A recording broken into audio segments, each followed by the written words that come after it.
They were forced to play the Cavs without Ben Simmons because of the back nerve impingement and Joel Embiid, who hurt his shoulder early on in the matchup. Jalen, they're playing the Cavs. The land of misfit toys.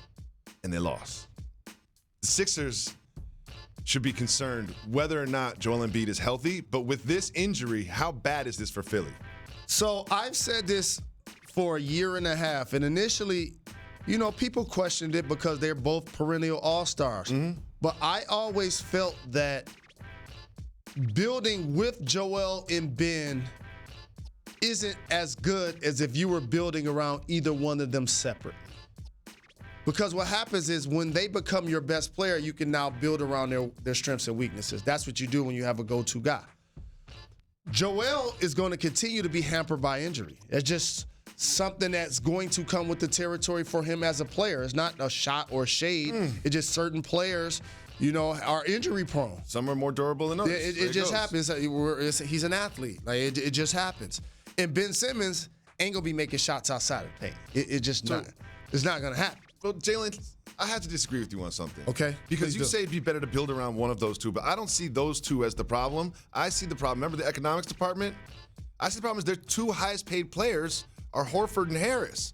They're two highest paid players. So I think if you wanted to build around Simmons and Embiid and you could reallocate that money that they spent on Horford and Harris, you get some shooting in there like they had last year with like Redick and Covington. I think that's how you get the best Sixers team. But that's Monday morning quarterback, and you're a terrific professional who's been doing this for over 20 years, and that's great and astute analysis. However, you take that deal with Al Horford on paper in the preseason, that looked good. It did look good. That looked good. But let me tell you what Al did, though. He got old fast. Mm-hmm. That's what happened. Once he put on the uniform, he got old. That's why. Well, he got old when he signed that deal. That's how he got old. He's guaranteed. Oh, my back, my neck, and my back. Many hurts. But also in Boston, he was called upon to make more. In all seriousness, he's still got some good basketball left in him. He was their leading assist guy.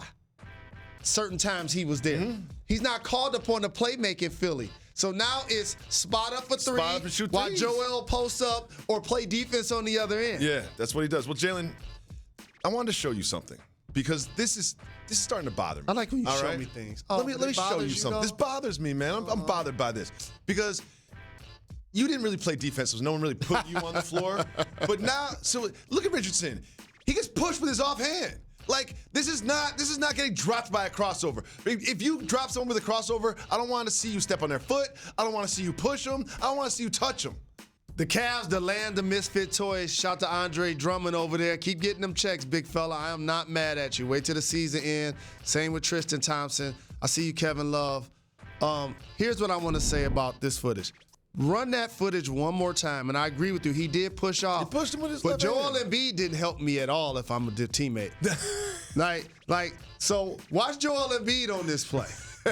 Okay? I need my 7-footer to come and block this. No. You know that he had to dodge you. He had to dodge you. That's why he couldn't block it. You fly by to dodge you. But I agree with you. Collin Sexton's been balling. Great to see Porter playing minutes. But yeah, we got to distinguish between killer crossovers and versus pushing somebody. You didn't drop somebody if you just push them off. But it started with MJ, with Byron Russell. Yes, it did.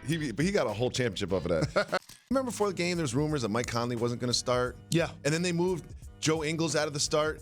Well, the Jazz, low-key, have lost 4 in a row. And during that same stretch, the Thunder won 4 in a row. That has them both tied for the 5th spot.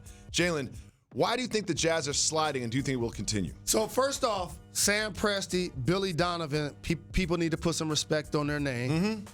The Oklahoma City Thunder team in the West are upsetting the apple cart. Mm-hmm. You're not supposed to be able to trade Russell Westbrook and Paul George in the same offseason, garner all of those picks in return, yet put together a legitimate middle-of-the-pack Western Conference playoff team. But what about the Jazz?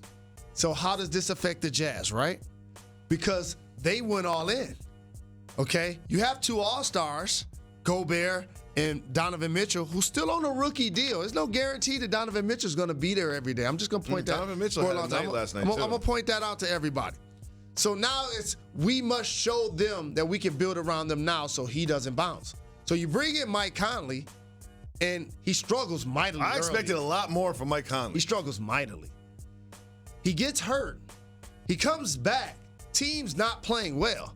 Coach is like, I'm going to kind of do what's best for the squad if I'm Quinn Snyder, and I'm going to bring him off the bench.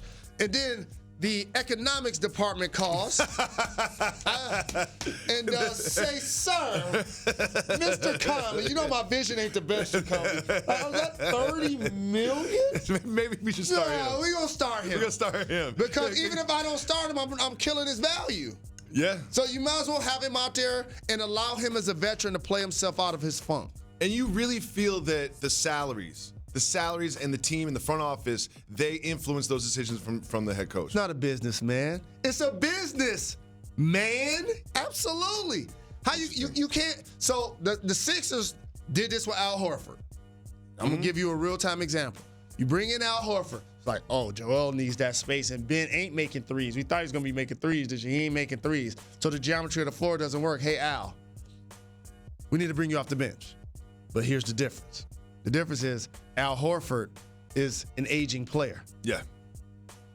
Mike Conley, if he doesn't work with you, you hope you can move him. You can't bench him, depress his value, and then hope to move him. What's up? Thank you so much for watching ESPN on YouTube. Don't forget to download the ESPN app, and if you want more premium content, which you do, make sure that you subscribe to ESPN+. See you soon.